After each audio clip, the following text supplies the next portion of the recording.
Nos diz a palavra do Senhor. No ano da morte do rei Uzias, eu vi o Senhor assentado sobre um alto e sublime trono, e as abas de suas vestes enchiam o templo. Serafins estavam por cima dele. Cada um tinha 6 asas, com 2 cobria o rosto, com 2 cobria os seus pés, e com 2 voava. E clamavam uns para os outros, dizendo: Santo, Santo, Santo é o Senhor dos exércitos, toda a terra está cheia da sua glória. As bases do limiar se moveram à voz do que clamava, e a casa se encheu de fumaça. Então disse eu: ai de mim, estou perdido, porque sou homem de lábios impuros, habito no meio de um povo de impuros lábios, e os meus olhos viram o Rei, o Senhor dos exércitos. Então, um dos serafins voou para mim, trazendo na mão uma brasa viva, que tirara do altar com uma tenaz. Com a brasa tocou a minha boca e disse: eis que ela tocou os teus lábios. A tua iniquidade foi tirada, e perdoado o teu pecado. Uma palavra bastante usada em nossos dias é crise. O Brasil passa por uma crise sem precedentes. E é possível que essa crise tenha afetado o seu lar, mudado projetos, interrompido planos. Mas há crises em várias partes do mundo, de vários tipos. Talvez você passe por uma crise familiar, uma crise renal, misericórdia. Uma crise de relacionamentos, uma crise financeira, uma crise espiritual, crise na igreja, crise. E é interessante que os problemas eles nunca vêm sozinhos, eles sempre vêm acompanhados. E a impressão que nós temos quando assolados é que nós vamos perder o chão. E agora? Qual a saída? Qual a resposta? O povo de Deus passava por um período de crise. O texto começa dizendo assim: no ano da morte do rei Uzias. O que acontecia naquela época? A Síria era a grande potência do mundo. Vários povos pagavam tributos, impostos aos assírios. Se rendiam à força assíria. Inclusive, a tribo do norte, a parte do norte em Israel, estava titubeando em adorar os deuses assírios. Pagava impostos aos assírios. Mas a tribo do sul, Judá, não. Os judeus da tribo do sul continuavam firmes, fiéis a Deus. Porque à frente do povo havia um rei, considerado o maior rei depois de Davi e Salomão, Uzias. Uzias era um estadista, homem consagrado, fiel e temente a Deus. E ele não arredava o pé. Ele servia ao Senhor. E o povo seguia o rei. O povo era sujeito àquela liderança. E aí, diante de tanto prestígio, Uzias se achou a última Coca-Cola no deserto. A última bolachinha do pacote. Ele se ensoberbeceu e fez aquilo que ele não devia fazer. Conta-nos o relato bíblico que Uzias, ele entrou no templo e acendeu incenso ao Senhor.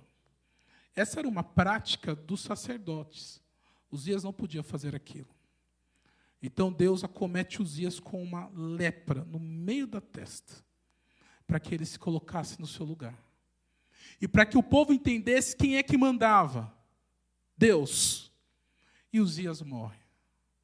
Com a morte de Uzias, o povo entra em desespero. E agora? O que vai acontecer conosco? Será que vamos ter que pagar tributos aos assírios? Seremos destruídos? Seremos assolados? E agora? O rei morreu. Perdemos o chão. E nesse contexto, o Senhor, ele mostra a sua grandiosidade. E eu quero falar com a igreja nesta noite sobre a grandiosidade de Deus em meio ao caos. A grandiosidade de Deus em meio ao caos. Quando você acha que não há mais saída, quando você acha que não há mais jeito, Deus demonstra a sua grandeza, o seu poder, a sua fidelidade. Em suma, Deus é grandioso. Mas como Deus evidencia a sua grandiosidade em meio ao caos? Através dos seus atributos. Os atributos de Deus nós vamos definir como sendo as perfeições de Deus. Porque Deus, ele é perfeito em tudo aquilo que ele faz. Mais do que qualidades, os atributos são as perfeições do Senhor. Então Deus se revela a Isaías aqui, através desses atributos. A grandiosidade de Deus em meio ao caos. O primeiro atributo nós vamos chamar de a soberania. Deus é soberano. O texto começa: no ano da morte do rei Uzias, eu vi o Senhor. Mas como assim ver o Senhor? João 18 nos ensina que ninguém pode ver a Deus. Aliás, Deus é espírito. É o que nos ensina João 4:24. Mas em contrapartida, Moisés viu Deus através de uma sarça. Aliás, é o símbolo da Igreja Presbiteriana do Brasil. Aliás, a sarça é símbolo de boa parte das igrejas reformadas na Europa. Moisés viu o Senhor pelas costas também. E aí, podemos ou não podemos ver a Deus? E agora? A isso nós damos o nome de teofania. Ou seja, Deus ele se revela de uma forma humanamente compreensível. Impossível seria vermos Deus em sua essência, mas ele se revela a nós de forma que nós podemos compreender. É claro que hoje o cânon se encerrou. Nós já temos uma revelação especial, é fato. Mas o Senhor, então, ele ao longo da história, ele tem se revelado ao seu povo de uma forma que o povo consiga compreender. E aqui o texto demonstra primeiramente que Deus é soberano. Notem que a palavra traduzida por Senhor, possivelmente na sua Bíblia, como é que está? Está com a primeira letra em maiúsculo. Observou isso? Notou que no verso 3 está diferente, Senhor? Está com todas as letras maiúsculas. Perceberam isso? Por quê? Porque a palavra que é traduzida por Senhor no verso 1 é uma, e a palavra traduzida por Senhor no verso 3 é outra. A palavra traduzida por Senhor no verso 1 denota um Deus soberano, é Adonai. Deus que está no controle de todas as coisas. Deus não é um relojoeiro que dá corda no relógio e deixa que ele funcione sozinho. Deus está no controle das pequenas coisas. Deus se importa comigo e com você. Deus se importa com o seu povo. Um fio de cabelo não cai se Deus não permitir. A nossa vida, a despeito das nossas responsabilidades, a nossa vida está nas mãos do Deus todo-soberano, todo-poderoso. E a ideia é que Isaías está dizendo: enquanto vocês choram a morte do soberano, eu vi o verdadeiro soberano. Enquanto parece que o chão sumiu, enquanto parece que as coisas perderam sentido, eu vi o verdadeiro Rei dos Reis. Uzias só fez o que pôde fazer porque Deus quis. E Uzias morreu porque Deus o chamou. Deus está no controle da sua vida. Deus está no controle da sua história. Não importam os problemas, o tamanho deles. Deus é soberano. Deus é soberano. E daí o texto continua dizendo: eu vi o Senhor assentado sobre um alto e sublime trono. Toda essa expressão aponta para a soberania de Deus. Um Deus que está assentado no trono desde toda a eternidade. Eu não preciso entronizar Deus. Eu não preciso reconhecer que Deus é Deus para que Ele esteja sentado no seu trono. Desde toda a eternidade, Ele está ocupando o seu lugar. Ele está no controle da nossa história, da história do seu povo. Deus é soberano. E eu gosto muito da ideia dos anjos servindo a Deus enquanto Ele está sentado. Interessante. Você entra lá na sala do seu chefe, só se ele for muito educado, ele vai se levantar. E normalmente ele vai continuar sentado, né? Fazendo as coisas que tem que fazer, porque ele é autoridade. E Deus é autoridade. O soberano Senhor, sobre um alto e sublime trono. Como é bom cantarmos, nosso Deus é soberano, Ele reina antes da fundação do mundo. Mas como é difícil vivermos isso no dia a dia, não é verdade? Às vezes nós queremos dar o nosso jeitinho. Descanse no Senhor. Você vai conseguir cura? Você terá um novo emprego? Quem será o novo pastor ou quem será o pastor da igreja? Eu não sei, mas Ele é soberano. E Ele está no controle de todas as coisas. Mas eu quero destacar uma segunda evidência, um segundo atributo.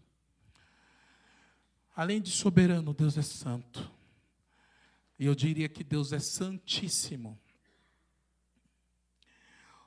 O verso 2 diz que serafins estavam por cima dele, cada um tinha 6 asas, com 2 cobriu o rosto, com 2 cobriu os seus pés e com 2 voavam. Mas espera aí, serafim tem pecado? Não. E olha a forma como eles se portavam diante de Deus. Por isso que o nosso culto é reverente e solene. Mas o nosso culto, na verdade, ele deve ser expressão da nossa vida. É necessário que nós reverenciemos o Senhor não só no culto público, mas no nosso dia a dia, na escola, na faculdade, nos relacionamentos familiares, em todas as coisas. Mas aí, os serafins clamavam, e há uma possível tradução que dá a entender que eles cantavam. Imagina um serafim fazendo um contracanto. E a música era Santo, Santo, Santo. Que lindo. Nós cantamos há pouco na canção de Apocalipse, Santo, Santo, Santo. Bem, essa não é uma referência à Trindade. Na verdade, esse é um recurso do hebraico chamado grau superlativo. Então, um judeu, quando queria dar ênfase, queria usar o grau superlativo, muitas vezes ele usava de repetições. Então, ao invés de você dizer assim para sua esposa, como você está linda, você diria assim, como você está bonita, bonita, bonita. É isso. E a grande ideia é que, como Deus é maravilhoso e perfeito em todos os seus atributos, os serafins continuam cantando. Santo, santo, santo, santo. E eu e você precisamos reverenciar a Deus o tempo todo, com a nossa boca, com a nossa atitude, porque Deus é santíssimo. Aquele povo estava sendo tentado a adorar os deuses dos assírios, a negociar os princípios das Escrituras. Mas com este atributo, o Senhor está dizendo assim, eu sou Deus e eu preciso ser servido, a despeito da opressão que vocês estão passando. Apesar do medo, eu preciso ser servido. E daí eu disse que a palavra traduzida por Senhor no verso 3 é diferente da palavra traduzida por Senhor no verso 1. A palavra traduzida por Senhor no verso 3 é Yahvé, que aponta para a santidade de Deus. Na verdade, nós nem sabemos qual é a pronúncia correta deste nome, porque justamente para não tomar o nome de Deus em vão, os judeus não mencionavam Yahvé. Então, nós não sabemos ao certo se é Yahvé, Yahweh, Javé. Mas o ponto é que o escriba, quando ia transcrever Yahvé, ele usava um instrumento especial e tomava um banho. Imagina no frio. Porque se tivesse Yahvé de novo, na outra linha, era outro banho. E ao invés de outro banho. Porque eles tinham este zelo pelo nome do Senhor Deus. E aí, o texto diz no verso 3 que toda a terra está cheia da glória de Deus. É tão comum hoje nós ouvirmos ou falarmos glória, mas você sabe o que é glória? A glória é a soma dos atributos de Deus. A glória é a essência do Senhor, é o poder de Deus. E o Senhor então enche aquele recinto com a sua glória. E eu acho bárbaro, eu acho interessante, porque ao mesmo tempo que Isaías via Deus, ele não via. Ele estava diante daquela visão. Mas diz-nos o texto no verso 4 que as bases do limiar, ou seja, os batentes da porta se moviam. Ele via o Senhor, mas estava tudo tremendo. E aquele recinto estava cheio de fumaça, estava cheio da glória de Deus. Essa fumaça era exatamente aquela nuvem que acompanhava o povo no deserto. O Senhor acompanhando o seu povo sempre, através da sua glória, através do seu poder. Deus a quem nós devemos reverenciar, independente das circunstâncias. Porque Deus é santo. E não caia na bobagem de dar um jeitinho, não. Existe um ditado que diz que todos podem menos você. Esse é ditado para crente. Todo mundo faz a coisa errada, e você vai fazer. É verdade? Você sempre anda direitinho. Aquele dia você está atrasado, se perde, vai fazer a conversão errada. Você olha para o retrovisor, tem alguém lá anotando o número da sua placa. Sirva a Deus, independente das circunstâncias, independente do tamanho do problema. Mas o Senhor continua a revelar a sua grandeza, a sua grandiosidade. E o terceiro atributo é a fidelidade de Deus. Deus é soberano, Deus é santíssimo, Deus é fiel. Verso 3, novamente. Santo, santo, santo é o Senhor dos exércitos, toda a terra está cheia da sua glória. Yahvé aponta não só para a santidade de Deus, assim como para a fidelidade de Deus. Exatamente este o nome que é usado na fórmula Deus de Abraão, de Isaac e de Jacó. O Deus dos filhos e dos filhos dos filhos. Deus que cumpre as suas promessas. Mas é necessário que se diga que Deus ele é fiel primeiramente a si mesmo. Ele é fiel à sua santidade. Ele é fiel às suas promessas. E em decorrência disso, e a despeito da nossa infidelidade, da nossa pequenez, da nossa limitação, Deus tem demonstrado a sua fidelidade para conosco. Mas a expressão diz, santo, santo, santo é o Senhor dos exércitos. Quantas batalhas foram vencidas pelos judeus? Guerras improváveis. Há um episódio que a palavra do Senhor nos diz que o sol parou. É fato, nós sabemos que quem gira é a terra e não o sol, mas essa era uma linguagem de acomodação para que o povo entendesse o que havia acontecido. Deus parou tudo, o mundo, para que o seu povo vencesse uma batalha. Interessante o cuidado do Senhor para com o seu povo, né? Eu gosto muito de uma expressão no Antigo Testamento, onde o Senhor chama o seu povo de o vermezinho de Jacó. Você já viu isso? Eu não sei se há algum nordestino que sabe, o bichinho do pai, sabe? Alguma coisa assim, bem carinhoso, é assim.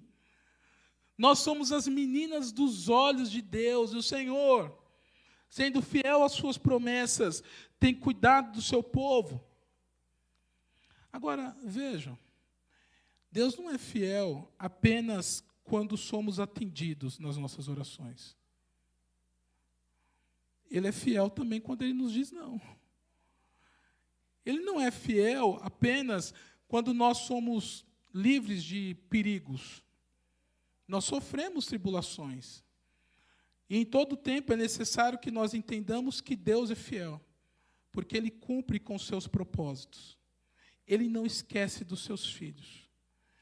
E o seu aparente silêncio, às vezes, é pedagógico. Deus é fiel.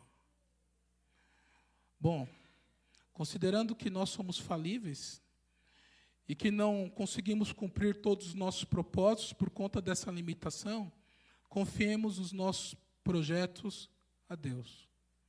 Não tema o dia de amanhã. E não se entristeça se os seus projetos não forem executados. Mas submeta os seus sonhos aos dele. Porque ele é fiel. O povo estava desesperado. E agora os assírios vão invadir aqui. Nós seremos destruídos. E Deus está dizendo, eu sou fiel. Aliás, Deus precisa te provar alguma coisa? Precisa. Ele tem te dado provas de sobra o quanto Ele tem cuidado de você, não é mesmo? Mas eu quero ir por último atributo. Antes que você durma, tá bom? Então vamos para o último atributo e a última evidência. Deus é primeiramente o quê mesmo? Soberano. Se vocês não guardarem, eu vou pregar de novo, tá bom? Então vamos lá. Deus é soberano, santíssimo, fiel e, finalmente, Deus é misericordioso. O verso 5 diz, então disse eu, ai de mim, porque sou homem, aliás, ai de mim, estou perdido, porque sou homem de lábios impuros, habito no meio de um povo de impuros lábios, e os meus olhos viram o Rei, o Senhor dos exércitos. Em outras palavras, Isaías está dizendo assim, ai de mim, eu vou morrer. Era essa a sensação do profeta. Interessante isso.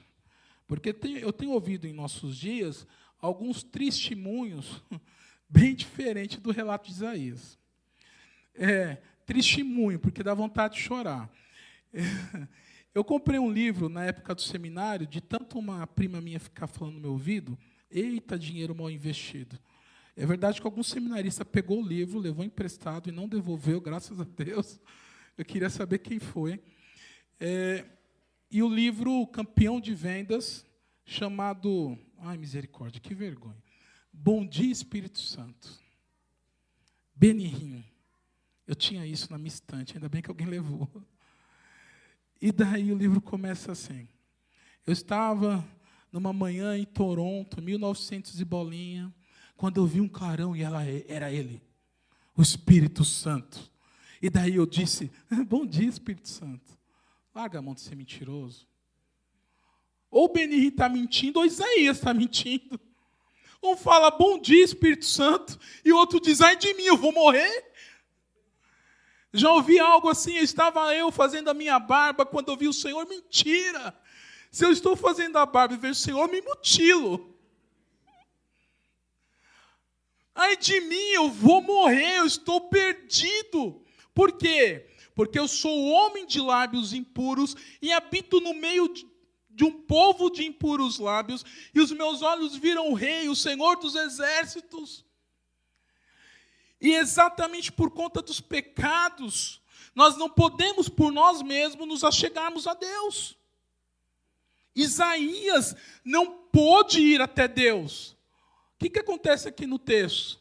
O verso de número 6 diz que Deus foi até Isaías através de um anjo do Senhor, um dos serafins, foi até o altar de Deus, com um instrumento chamado tenaz, um instrumento de ferro, pegou uma brasa de fogo e foi até Isaías e queimou seus lábios. O ponto é, nós não podemos ir até Deus. É por isso que o Senhor nos escolheu antes da fundação do mundo, e é por isso que o Espírito Santo de Deus entrou no nosso coração e mudou a nossa vida. Você está aqui por méritos do Senhor, os méritos não são seus. Você está aqui pela graça e pela misericórdia de Deus. E foi essa misericórdia que teve o seu clímax lá no Calvário, no sangue vertido, que nos trouxe aqui. Não podemos ir até Deus. Então Deus vem até nós. E é interessante que o serafim toca com fogo na boca de Isaías. Bom, nunca queimei a boca. Eu ia achar estranho se alguém dissesse que teria queimado. Mas deve doer, né? A boca é bastante sensível. E a ideia, Jesus Cristo mesmo nos ensina que a boca fala do que o coração está cheio. Então, a boca, ela evidencia, ela é símbolo daquilo que nós somos por inteiro, daquilo que nós pensamos. Então, quando o anjo toca Isaías como a brasa de fogo, Isaías está sendo purificado. Eu diria que, sabe aquela ordenação para o ministério que acontece no presbitério, com a imposição de mão? É o que está acontecendo aqui. Isaías está sendo ordenado para o ministério aqui. Porque é depois deste encontro com o Senhor, embora Isaías já fosse crente, mas é depois desse chamamento ministerial, e é depois de Isaías reconhecer a sua pequenez, que ele começa o seu ministério. E daí no verso 8 ele diz: eis-me aqui, envia-me a mim. Deixa eu te dizer uma coisa. Você só vai começar a ser verdadeiramente usado por Deus à medida que você reconhecer a sua pequenez. E você só vai reconhecer a sua pequenez quando você desfrutar um pouco da grandiosidade de Deus. À medida que nós estudamos as Escrituras e buscamos o Senhor, nós vemos o quanto Ele é grande, o quanto somos pequenos e o quanto precisamos melhorar. O quanto precisamos nos humilhar diante dEle. Então, conheça a Deus e melhor se conheça. Peça perdão pelos seus pecados e se consagre, para que você seja usado pelo Senhor. Mas há um texto, lá em João 12:41, que diz assim: isto disse Isaías, porque viu a glória dele e falou a seu respeito. João 12:41. Quem apareceu aqui em Isaías 6, quem foi? Jesus. Porque o Pai se revela através do Filho. Eu sou o caminho, a verdade e a vida. Ninguém vem ao Pai senão por mim. João 14:6. Então entregue a sua vida ao Senhor Jesus. Que Ele seja o Senhor da sua vida. E assim você reconheça no seu viver quão grande Deus é. A grande lição é: eu não sei o tamanho da sua crise. Eu não sei em que área ela ocorre. Mas eu sei que nós servimos a um Deus pessoal, um Deus relacional, um Deus que se revela e se relaciona com o seu povo através do seu Filho. Então confie nele. Alguém aqui que sabe chinês? Nem eu. Mas eu posso falar uma coisa, então ninguém vai me corrigir. Eu aprendi certa vez que a palavra em chinês que é traduzida por crise poderia ser traduzida por oportunidade. Eu achei interessante isso. A crise pode ser uma oportunidade para você ser mais crente, para você depender de Deus, para você confiar nele e ser semelhante a Ele. Sirva o Senhor, busque-o, dependa dele. E experimente quão grandioso o Senhor é. Que o Senhor nos abençoe. Amém.